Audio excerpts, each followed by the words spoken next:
Alam kong tapos na yung Valentine's Day pero ito yung pinaka-perfect na mapanood sa Valentine's Day. Sobrang unexpected yung twist lalo na yung nag-cameo dito, lalo na kung mahilig ka makinig ng opera. She was just here, and then she wasn't. Go on my honeymoon. Honeymoon, vacation. Party to what you want. She's the only woman I ever loved. But I can't start over again. You have to try. Don't be afraid. Did you kiss her? Going to a concert. I got an extra ticket. You want to go? Yes. Sundan natin dito ang lalaking si Matt na iniwan ng fiancé niya sa mismong kasal nila.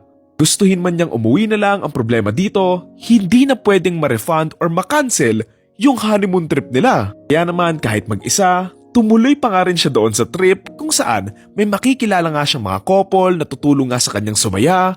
Dito nga rin niya makikilala ang isang babaeng magpapasaya sa kanya sa buong honeymoon trip na yon, kung saan mag-iikot-ikot nga sila sa Italy, kakain kung saan-saan, ina-attend nga ng concert, kung saan mapapalapit nga sila sa isa't isa na magtatanggal nga sa lungkot na nararamdaman neto ni Matt. Title ng movie, Solo Mio, na sobrang heartwarming ng movie na to na one of the most beautiful films of 2026. Alam niyo yung movie na Mr. Bean's Holiday? Kung ano yung naramdaman nyo habang pinapanood yon, ganon din yung naramdaman ko dito. Yung tipong halos buong movie, hindi natanggal yung ngiti sa mukha ko. Honestly, hindi ako masyadong nag-expect sa movie na to kasi hindi naman ako masyadong fan ng mga movies ni Kevin James eh. Pero since paborito nga niya yung lumpia ng Filipina nga niyang asawa, then goods na ako dyan. Kasi proud Philippines eh. Pero seryoso, sobrang ganda ng performance niya na makikita mo nga doon sa facial expressions or small quirks niya, yung lungkot and awkwardness nga na mag-isa lang siyang nag-honeymoon. Isa pa sa nagustuhan ko dito, yung mga side characters na halos lahat sila nagustuhan ko. Mula doon sa receptionist and doon sa mga couple, lalong-lalo na nga yung mga lalaki doon sa couple na yon.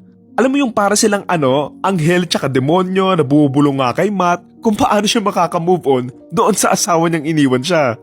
Or fiancé pala kasi nga hindi natuloy yung kasal nila, diba? Siyempre nagustuhan ko nga rin yung sinasabi kong unexpected na cameo na panigurado hindi nga siya kilala ng lahat. At ayun nga si Andrea Bocelli na sobrang random nung pag-appear niya dito. Parang kung merong foreign movie na sinet sa Pilipinas, bigla ang lilitaw si Manny Pacquiao or si Jake Zyrus, ganon. Tatawa pa nga ako nung pagdating nga nila Matt doon sa may bahay, tapos sinasabi pa nga niya, ang daming pictures ni Andrea Bocelli dito. Siguro super fan kayo, no? Tapos, bahay naman pala talaga niya. Siyempre yung pinaka-peak na moment dito, yung kumanta si Matt ng Nessun Dorma. Tapos nag-duet pa sila ni Bocelli na sobrang tawang-tawa ako and sobrang random lang eh. Siguro ang nagustuhan ko din pala dito, ang smooth ng takbo ng story. Ang ganda ng pacing, lahat ng sequence or nangyayari may purpose sa kwento, and literal na wala siyang dull moment eh. Again, I love the twist here na yung babae pala technically yung may dahilan, kaya siya iniwan sa altar ng fiancé niya eh. Ang ganda nga lang niyang detail or twist nga doon sa dulo kasi nga hindi pala talaga lumayo yung babae kasi nga kakahiwalay nga lang niya doon sa fiancé niya na hindi nga lang natuloy yung kasal nila, kundi nakukonsensya lang siya kasi nga siya pala talaga yung rason bakit siya iniwan ng fiancé niya in the first place. Siguro lang pala doon sa movie, nakakapagtaka lang na never na pick up nga ng babae na nasa honeymoon trip etong si Matt. Even na marunong naman siyang mag-English and nakakasama naman niya yung mga nakakasama nga ni Matt doon sa honeymoon trip, so medyo weird lang na hindi niya na-pick up agad eh. Ako personally, maliban doon sa Nessun Dorma scene, ang pinaka-favorite kong scene dito, yung sumasayaw sila habang nagko-concert nga si Ed Sheeran doon sa malayo. Tapos ayun nga, sumasayaw-sayaw lang sila sa kanta nga ni Ed Sheeran na perfect ba yung title nun?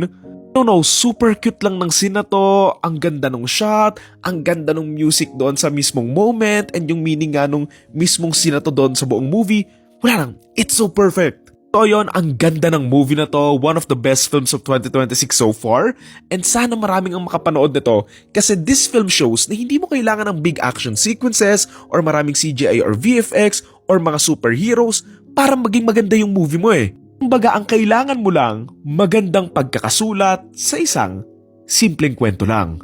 So yun, again, ang title ng movie ay Solo Mio, and ang total rating ko for this film ay 8.5 or 9 out of 10.